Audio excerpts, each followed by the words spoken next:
Hello students, आज हम बात करेंगे factor affecting crystal field parameters की या क्रिस्टल फील्ड को प्रभावित करने वाले कारकों की। तो क्रिस्टल फील्ड स्प्लिटिंग क्या है, पहले अपन ये देखते हैं, उसके बाद अपन देखेंगे कि ये किस तरह से कौन से फैक्टर इसको इफेक्ट करते हैं। तो यहाँ पर इसको अपन शो करते हैं टेन डी क्यू से या डेल्टा से।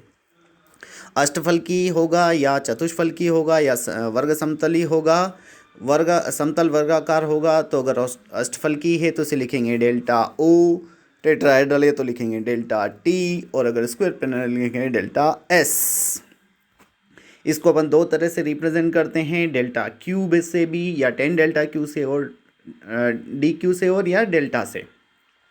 होता क्या है, जब धातु आयन है, धातु आयन अगर मुक्त अवस्था में तो नॉर्मल रहेगा, लेकिन जैसे उसके पास में कोई लिगेंड आएगा तो उसकी एनर्जी क्या होगी, थोड़ी बढ़ेगी। ये अपन ने कैलकुलेट करके माना है कि इसकी एनर्जी थोड़ी सी बढ़ गई है। यहाँ मुक्त धातु आयन है, उसकी एनर्जी बढ़ गई है, और पास में आएगा तो ये स्प्लिट हो जाते हैं ईजी और टी2जी में, जैसा अपन ने पिछले क्लासेस में देखा है।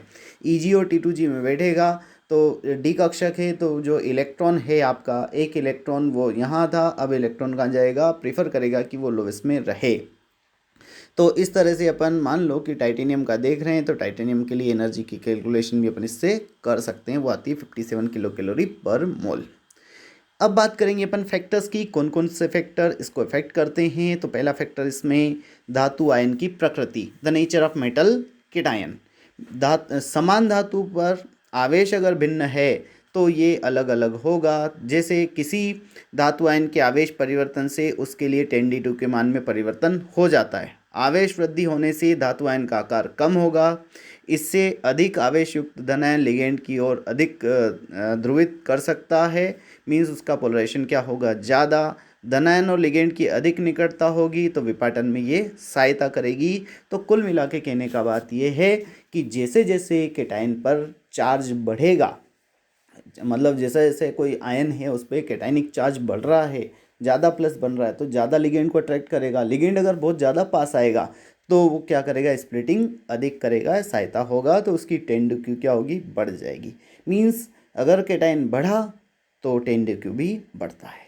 जैसे अपन मानते हैं FeH2O होल 6 2+ और FeH2O होल 3+, एक पे 2+ है और एक पे क्या है 3+, तो 2+ का मान कम होगा, वो है 9300 सेंटीमीटर इनवर्स, और अगर 3+ है तो वैल्यू होगी 18200 सेंटीमीटर इनवर्स।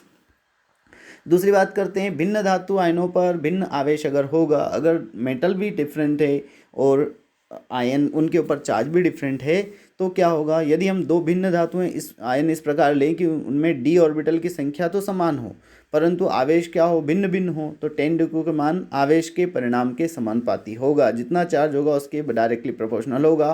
तो 10d is directly proportional to calculation or charge value. जिसकी ज़्यादा वैल्यू होगी वो ही ज़्यादा होगा। जैसे V2+ है और Cr3+ है, दोनों में कौन सी कंडीशन है, D3, लेकिन Cr पे कितना प्लस है 3 और V पे कितना प्लस है 2, तो Cr के लिए वैल्यू होगी ज़्यादा 17400, जबकि V2+ के लिए होगी, वेनेडियम के लिए 12400। ठीक है, फिर आता है भिन्न धातु आयनों पर समान आवेश। मान लो कभी ऐसी कंडीशन हो जाए कि मेटल तो डिफरेंट रहे लेकिन चार्ज सेम रहे, जैसे CO2+ और Na2+, अगर दोनों समान हैं तो D, अगर इलेक्ट्रॉन की संख्या है तो 1 क्या होगा, 10dq होगा। तो अगर इलेक्ट्रॉन की संख्या ज़्यादा तो dq का मान कम, और इलेक्ट्रॉन की संख्या कम तो dq का मान ज़्यादा होता है। बात करते हैं अपन धातु आयन के डी इलेक्ट्रॉनों का क्वांटम नंबर की बात करते हैं। तो प्रथम, द्वितीय और तृतीय संक्रमण श्रेणी, means first, second and third transition state series लेते हैं, तो उनके लिए धातु आयनों के लिए 10d के मान क्रमशः अधिक हो जाते हैं। यह वृद्धि 10 से 50% होती है। जैसे जैसे अपन आगे बढ़ेंगे तो ये क्या होगी, बढ़ती जाएगी।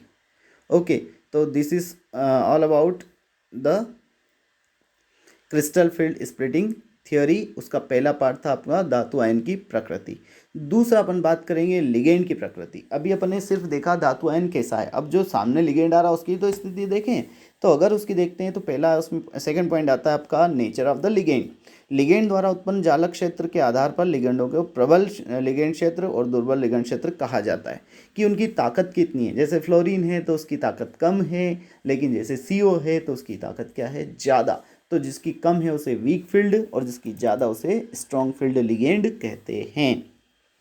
तो यहाँ पर अगर DQ है तो यहाँ DQ का मान कम आ रहा है, देखो डिफरेंस कम है, और यहाँ DQ का मान क्या आ रहा है, ज़्यादा। एक साइड ज़्यादा वैल्यू है और एक साइड क्या है, कम। ये कम और ज़्यादा क्यों है, क्योंकि यहाँ वीक फील्ड है और यहाँ पर स्ट्रॉन्ग फील्ड है। फिर बात करते हैं अपन संकुल की ज्यामिति। ज्यामिति पे भी इसका इफेक्ट होगा, सबसे ज़्यादा होगा समतल वर्गाकार या स्क्वायर प्लेनर, फिर आता है ऑक्टाहेड्रल और फिर आएगा टेट्राहेड्रल। तो ये थे आपके फैक्टर्स, जो 3 फैक्टर देखे, एक मेटल, एक लिगेंड और एक सिमेट्री या geometry, not symmetry, geometry. Okay.